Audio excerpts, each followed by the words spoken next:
Balik lagi di Seeker. Halo guys, hari ini kita akan ngebahas ratu pop Jepang yang bernama Nami Amuro. Kepopuleran dan pengaruhnya sering disetarakan dengan penyanyi pop barat yaitu Janet Jackson dan juga Madonna. Ia bahkan sudah terkenal sebelum penyanyi Ayumi Hamasaki. Jadi Nami Amuro berkarir lebih dulu sebelum Ayumi Hamasaki, bisa disebut dia senior. Sekarang ia memang sudah pensiun dan menghilang dari dunia hiburan. Tetapi nama besarnya tetap dikenang oleh banyak orang sebagai salah satu penyanyi wanita tersukses dan juga terkaya dari Jepang, bersama dengan Utada Hikaru dan Ayumi Hamasaki. Bagaimana kisah hidupnya? Yuk kita langsung bahas. Nami lahir pada tanggal 20 September 1977 di Okinawa, Jepang. Ibunya yang bernama Emiko Taira ternyata memiliki darah Italia, maka Nami tidak sepenuhnya berdarah Jepang. Jadi Nami berdarah seperempat Italia. Karena itu Nami berbeda dengan orang Jepang pada umumnya. Kulitnya tidak putih bersih seperti porselen yang biasa kita jumpai di wanita Jepang, tetapi yang mempunyai warna kulit kecoklatan yang eksotis atau tanning. Namun sayangnya pada saat Nami berusia 4 tahun, kedua orang tuanya ini bercerai dan ibunya membesarkan anak-anaknya sendirian. Karena itu ibunya harus mengambil 2 pekerjaan sekaligus untuk menghidupi keluarganya ini. Pada siang hari ibunya bekerja sebagai karyawan dari sebuah sekolah. Pada malam harinya ibunya bekerja sebagai pelayan bar. Bagaimana Nami memulai karirnya di dunia hiburan? Pada saat ia berusia 12 tahun, ia ditemukan oleh para pencari bakat dan dibina di Okinawa Actor School.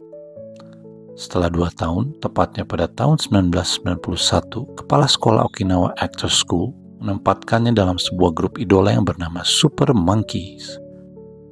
Di dalam grup ini Nami menjadi penyanyi utamanya atau lead vokalis, dan pada tanggal 16 September 1992 Super Monkeys merilis single pertama mereka yang berjudul Koi no Kyubi to Mr. USA. Namun penjualan awal grup ini agak mengecewakan, apalagi grup ini sering mengalami perubahan anggota sampai akhirnya pada tahun 1994 grup ini mengganti nama mereka menjadi Nami Amuro with Super Monkeys. Dan pada tahun 1995, grup ini mengeluarkan single yang berjudul Try Me atau dalam bahasa Jepang Watashi o Shinjite. Dan single ini ternyata cukup sukses di pasaran sehingga popularitas Nami meningkat pesat. Setelah kesuksesan single tersebut, seseorang bernama Max Matsura yang merupakan produser dari single tersebut menyarankan agar Nami menjadi artis solo saja. Sementara anggota Super Monkeys lainnya membentuk girl group baru. Max ini adalah pendiri sekaligus ketua dari Avex Group. Dan Avex Group ini menaungi sebuah label yang bernama Avex Trax, yang merupakan salah satu label rekaman terbesar di Jepang. Jadi Nami menandatangani kontrak dengan Avex Trax untuk solo karirnya ini. Kalau Family Seeker ingat, Avex Trax ini juga yang menaungi penyanyi Ayumi Hamasaki. Nami lalu dipasangkan dengan seorang produser dan pencipta lagu terkenal bernama Tetsuya Komuro. Dan kemudian Nami menjadi salah satu artis musik Jepang tersukses dalam sejarah. Single-singlenya terkenal antara lain adalah single yang berjudul Chase the Chance yang dirilis pada tahun 1995, dan di tahun berikutnya, yaitu tahun 1996, dia merilis Don't Wanna Cry, single yang juga sukses. Bahkan single yang berjudul Can You Celebrate yang dirilis pada tahun 1997 menjadi single terlaris oleh artis solo wanita dalam sejarah musik Jepang. Total 12 album solo yang sudah ia rilis dengan total penjualan 30 juta keping album. Ini menjadikannya salah satu penyanyi Jepang terkaya sepanjang sejarah. Selama karirnya dia sudah mengadakan 13 Japan Tour Concert dan 7 Asia Tour Concert. Selain nyanyi, Nami juga mendapatkan peran-peran kecil dalam beberapa serial televisi dan juga film Jepang. Pada tahun 1997, Nami hamil dan menikahi seorang penari sekaligus anggota grup populer yang bernama TRF, yang bernama Masaharu Sam Maruyama.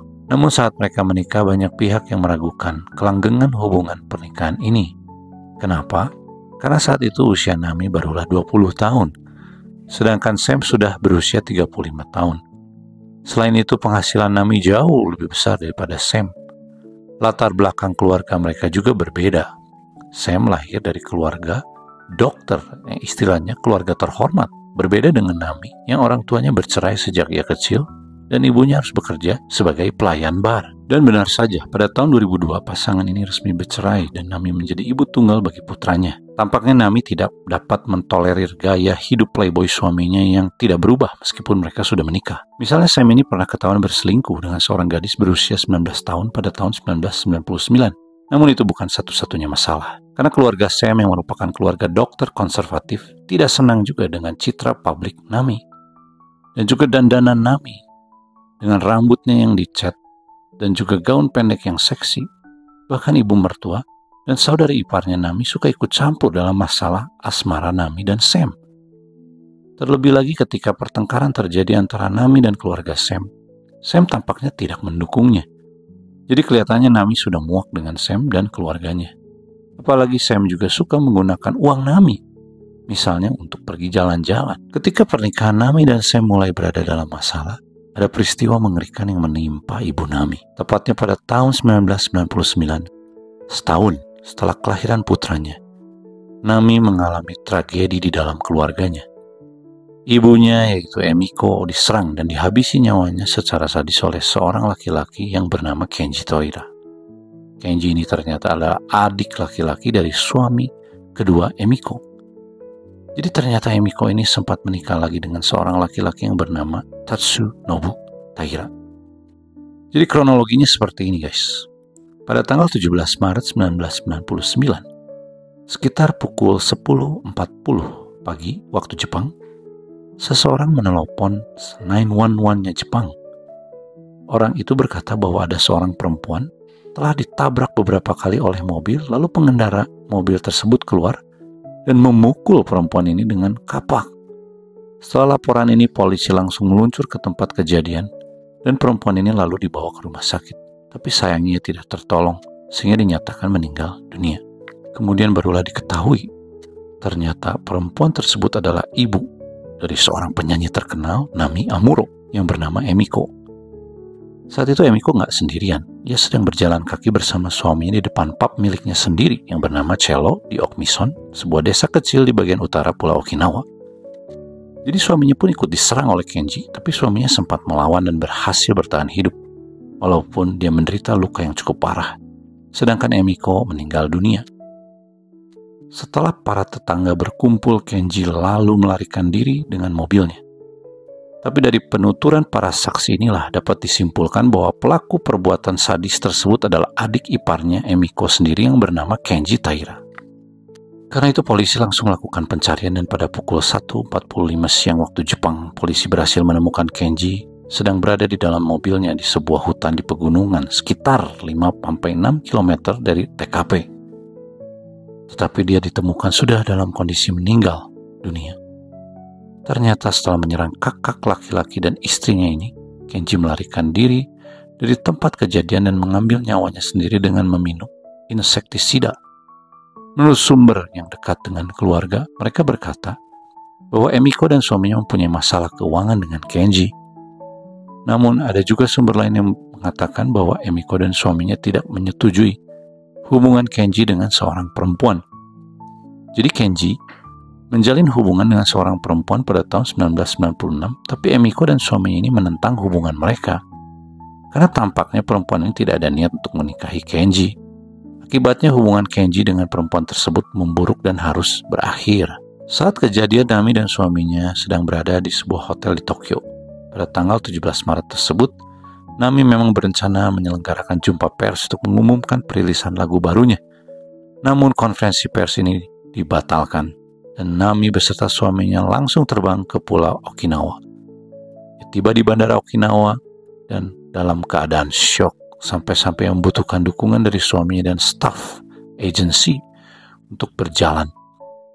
Bahkan laporan resmi media menyebutkan bahwa Nami menangis selama pemakaman ibunya dan hampir pingsan di krematorium. Pada tanggal 29 Maret 1999, Nami pertama kalinya muncul di televisi setelah insiden tersebut, yaitu di acara Hey Hey Hey Music Champ, yang mendapatkan sorakan hangat dan juga support dari para penonton dan penggemarnya. Banyak yang terkesan dengan profesionalisme dan kekuatannya. Di saat ia menyanyi lagu Respect the Power of Love, sambil tersenyum dan berkedip kepada para penonton. Tetapi pada tahun 2000 bulan Januari, Nami berkomentar di situs web resminya, sebetulnya di saat acara Hey Hey Music Jam, kalau dia menyanyikan lagu yang lain dan bukan lagu Respect the Power of Love, dia pasti akan menangis dan tidak kuat untuk melanjutkan menyanyi. Bahkan di situ ia bilang dia serius telah berpikir untuk pensiun dan hilang dari dunia keartisannya tersebut. Tetapi fans tetap menyemangati dan memberikan pesan-pesan hangat kepada sang superstar.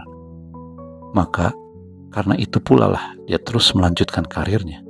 Sekilas info guys, untuk mengenang ibunya, Nami memiliki tato di lengan kirinya yang berbunyi, June 30th in 1950, my mother's love lived with me eternally in my heart, R.I.P. atau Rest in Peace, March 17 in 1999. Pada akhirnya pada tanggal 20 September 2017 pada saat ulang tahunnya yang ke-40, Nami mengumumkan akan pensiun dari industri musik yang telah membesarkan namanya. Tetapi sebelum ia pensiun, ia mengeluarkan album kompilasi terakhir yang berjudul Finally, yang dirilis pada tanggal 8 November 2017. Album ini mencakup rekaman baru dan juga lama, rekaman ulang dari single pilihannya dari tahun 1992 sampai tahun 2017. Dan album Finally ini juga sukses besar di Jepang dan menempati posisi pertama di Oricon dan terjual sebanyak 2.250.000 unit. Pada akhir tahun 2017, untuk mendukung albumnya tersebut, Nami juga mengadakan konser Final Tour 2018 yang berjudul Finally juga, sebagai tour perpisahannya dengan para fansnya. Dan tour ini berlangsung sukses dan baik di Jepang maupun di Asia. Tetapi pada bulan November 2023, yaitu 5 tahun setelah ia pensiun, ia tiba-tiba menghapus semua konten resminya dari layanan streaming termasuk video-video musiknya di YouTube. Sepertinya Nami ingin memulai hidupnya yang baru sebagai manusia yang baru dan bukan artis. Semoga Nami di dalam hidup barunya ini menemukan ketenangan dan menemukan dirinya kembali menjadi orang yang lebih baik lagi. Oke, sekian dulu ceritanya guys hari ini. Semoga Family Seeker suka dan terhibur. Sampai jumpa di cerita berikutnya.